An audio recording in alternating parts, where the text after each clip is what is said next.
3.000 penonton turnamen bola voli yang kecewa ini merusak fasilitas lapangan bola voli di Desa Wedoro, Kecamatan Glagah, Lamongan, Jawa Timur.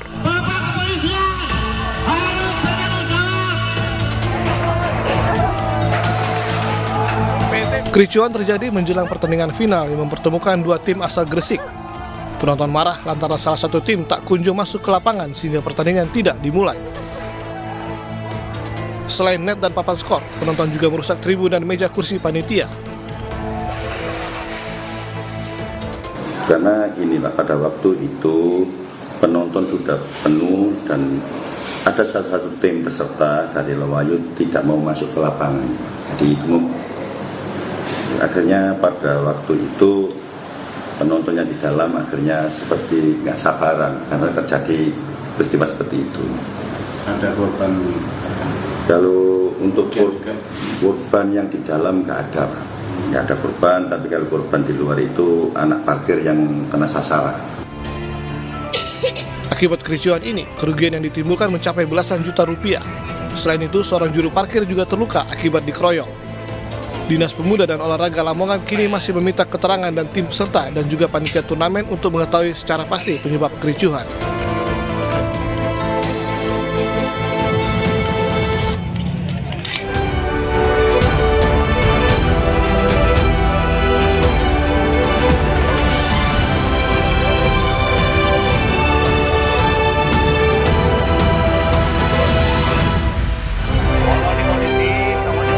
Akibat membakar sampah, kebakaran melanda pabrik patung dan sejumlah rumah di Kalideres, Jakarta Barat.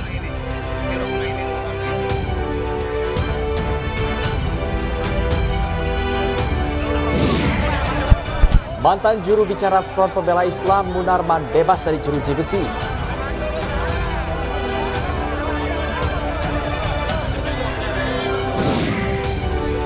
Jokowi makan siang bersama 3 bakal calon presiden di Istana Merdeka, Jakarta.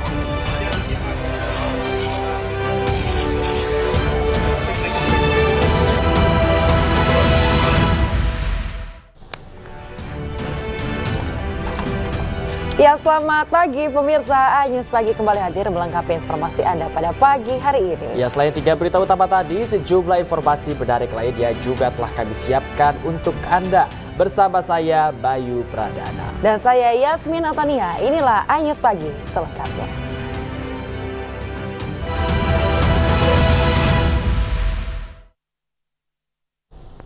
Pemirsa, kita awal informasi pada pagi hari ini yang mana polisi bekuk 3 pelaku begal di Lampung Tengah, Lampung. Ya, selain 2 pria, petugas juga menangkap seorang wanita yang diduga menjadi penada.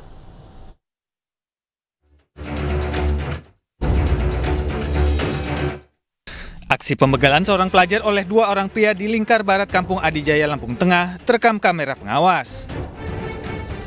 Kelompok begal ini terbilang licin, bahkan para pelaku kerap menyamar menjadi tukang ikan keliling usai menjalankan aksinya. Berbekal informasi dari warga, tim TKP 308 Polsek Terbanggi Besar berusaha menyergap pelaku yang bernama Andri. Andri kemudian berhasil ditangkap petugas di sebuah rumah kos yang berada di kawasan Bandar Jaya Barat.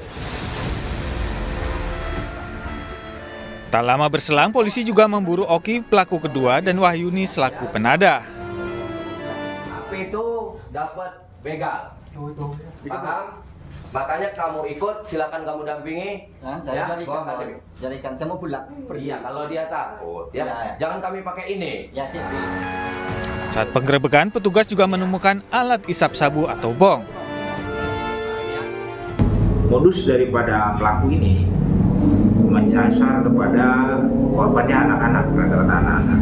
Demikian 2 TKP ini anak-anak semua, mepet, kemudian handphonenya diambil dan motornya diambil. Akibat aksinya, para pelaku dijerat dengan pasal 365 KUHP dengan ancaman 12 tahun kurungan penjara.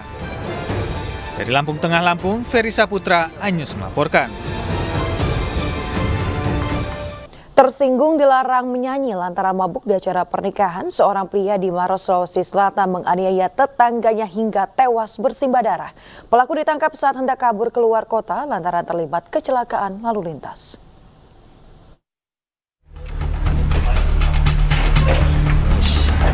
Basri, pria 35 tahun warga desa Belang-Belang, Kecamatan Lau, Maros, Sulawesi Selatan ini ditangkap usai membunuh Muhammad Arsyad, 54 tahun yang juga tetangganya. Awalnya keduanya terlibat perkelahian hingga pelaku terluka di kaki terkena senjata tajam korban. Pelaku yang dendam lalu pula mengambil senjata tajam lalu menyerang korban hingga tewas bersimbah darah karena luka parah di kepala, leher, dan dada. Pelaku mengaku tersinggung di mana saat sedang mabuk dan hendak menyanyi di panggung pesta pernikahan, ia ditegur dan dipukul korban. Pelaku ditangkap saat hendak kabur ke Jeneponto, Sulawesi Selatan setelah sepeda motornya kecelakaan lalu lintas di Jalan Poros Turikale, Maros. Saat itu Basri tidak jadi menyanyi karena ada orang yang berteriak mengatakan jangan menyanyi lagi karena sudah larut malam dan sudah habis waktu. Namun Basri tidak mengetahui siapa yang berteriak sehingga langsung mencabut badik yang Basri bawa sambil mengiris-iris tangannya dan mengatakan, kalau saya tidak menyanyi, saya akan ribut di sini. Akibat perbuatannya, pelaku kini mendekam di sel tahanan Polres Maros. Ia dijerat pasal pembunuhan dengan ancaman hukuman 15 tahun penjara. Pemirsa, akibat membakar sampah, kebakaran melanda sebuah pabrik patung dan juga sejumlah rumah warga di Kalideres, Jakarta Barat. Ya, pemirsa, kebakaran terjadi di Jalan Pedan Dalam, Tegal Alur, Kalideres, Jakarta Barat pada Senin malam. 3 rumah warga yang berdekatan dengan pabrik patung turut terbakar. Petugas pemadam kebakaran bersama warga bahu-membahu memadamkan kobaran api. Selang 1 jam, kebakaran ini berhasil dipadamkan setelah 14 unit mobil pemadam kebakaran Jakarta Barat dikerahkan. Tidak ada korban jiwa, namun kerugian materi ditaksir mencapai ratusan juta rupiah. Hasilnya tadi coba awalnya sih kayak nabun, kebakar pabrik dari kebakaran sampah. Pabriknya langsung ke warga kena beberapa rumah, kurang lebih 2-3 rumah lah. Ada 2-3 rumah? Iya, nggak banyak. Ya, sekitar. Truk pengangkut sampah mengantre di tempat pembuang sampah terpadu maksud kami atau TPST pemirsa. Bantar Gebang, Bekasi, Jawa Barat, petugas tidak bisa membongkar muatan sampah karena gerbang menuju TPST ditutup akibat kebakaran.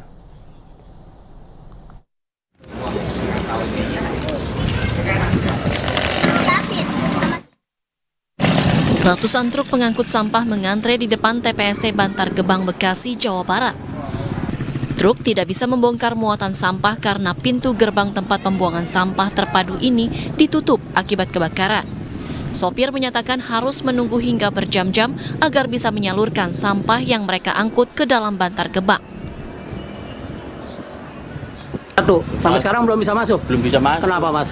Ya, ada itu ngeri kebakaran kan, jadinya ngeri, takut kejadian yang ini panjang juga dong? Belum panjang, sampai Pangkalan 5. Oh, sampai Pangkalan 5. Mobil. Biasanya berapa rit nih? Ya, saya serit doang. Oh, 1 rit. Iya. Tapi otomatis teman yang belakang nunggu lama dong? Iya. Kebakaran melanda kawasan TPST Bantar Gebang, Bekasi milik Pemprov DKI Jakarta. Api muncul di zona 2 Jambore dalam wilayah yang bukan merupakan zona aktif. Sebelum terbakar, asap muncul di sekitar lokasi disusul dengan kobaran api yang dengan cepat menyebar ke sampah kering. Dari Bekasi, Jawa Barat, Rahmat Hidayat, iNews melaporkan. Pemirsa, sebelumnya peristiwa kebakaran juga melanda sejumlah tempat pembuangan akhir sampah di beberapa daerah di Indonesia. Salah satunya TPA Sampah Sari Mukti di kawasan Cipatat, Kabupaten Bandung Barat, Jawa Barat yang terbakar lebih dari 3 pekan.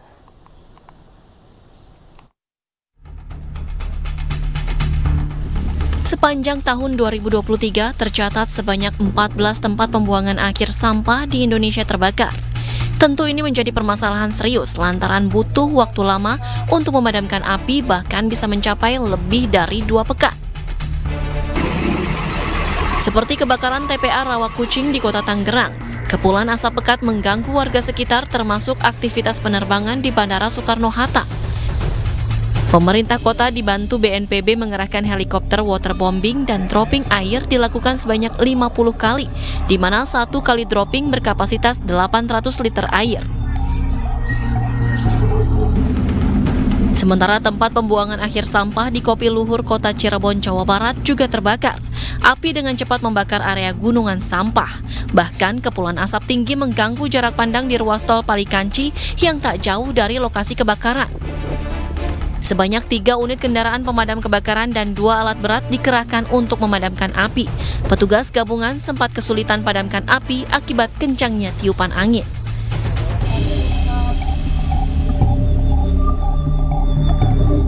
Selain itu, tim gabungan bersama dengan TNI Polri berjibaku memadamkan api yang membakar TPA Sampah Sarimukti di kawasan Cipatat, Kabupaten Bandung Barat.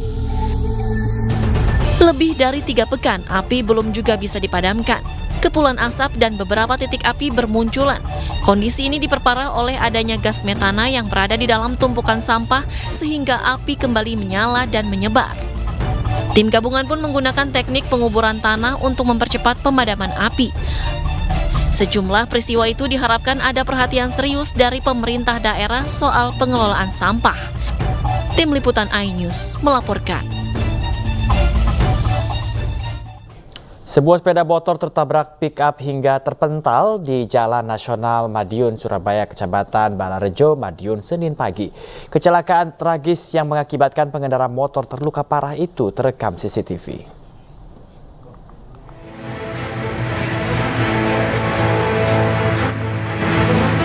Inilah rekaman CCTV saat tabrakan antara mobil pickup dengan sebuah sepeda motor terjadi di Jalan Nasional Madiun, Surabaya, Kabupaten Madiun, Jawa Timur, Senin pagi. Sepeda motor berpenumpang 2 orang yang hendak berbelok ke sebuah gang, tiba-tiba diseruduk mobil pickup yang melaju kencang dari arah barat ke timur hingga terpental sejauh beberapa meter. Saat kejadian di lokasi sudah ada sukarelawan pengatur lalu lintas yang memberi aba-aba bahwa motor akan segera menyeberang. Namun karena mobil pickup berkecepatan tinggi serta pengemudi diduga kurang konsentrasi, akhirnya tabrakan pun tak terhindarkan. Kan untuk kronologi semula kendaraan daripada pickup itu berjalan dari arah barat ke timur, kemudian untuk sepeda motor hendak menyeberang. Di sini tadi sebenarnya sudah ada supeltas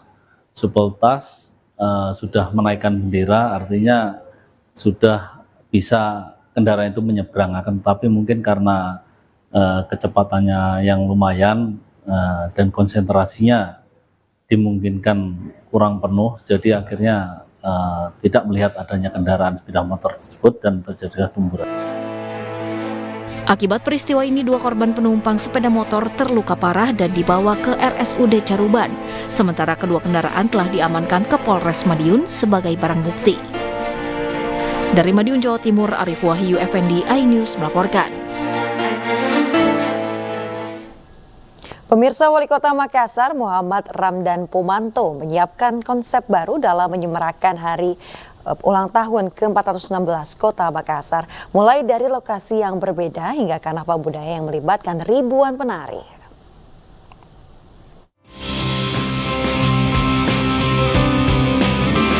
Pemerintah Kota Makassar, Sulawesi Selatan menyiapkan sejumlah agenda dalam menyemarakan peringatan hari ulang tahun Kota Makassar ke-416. Perayaan ulang tahun ini konsepnya dikemas mirip dengan Festival Awa Odori di Jepang. Wali Kota Makassar Muhammad Ramdan Pomanto memilih Tugu MNEC di kawasan Center Point of Indonesia sebagai lokasi acara. Kawasan ini dipilih karena memiliki latar belakang kapal pinisi dan rumah tongkonan Toraja yang menjadi ciri khas budaya Sulawesi Selatan. Selain itu ada karnaval budaya yang akan melibatkan 70.000 lebih peserta. Bagaimana budaya sebagai definisi kita ingin perlihatkan bahwa kita sungguh-sungguh dalam menegakkan budaya dan mempopulerkan budaya kita menjadi budaya unggul kelas dunia. Terus yang ketiga adalah nanti di sana kita ada aksi solidaritas. Nanti di sana kita lihat yang sangat mengesankan nanti. Saya pastikan itu sangat mengesankan. Yang sifatnya mendunia. Perayaan HUT Kota Makassar ini akan diselenggarakan pada 2 November 2023 mendatang. Dari Makassar, Sulawesi Selatan, Leo Muhammad Nur, iNews melaporkan. Kelompok kriminal bersenjata klaim melakukan pembakaran 1 unit alat berat. Informasi lengkapnya sesaat lagi, tetaplah bersama kami di iNews Pagi.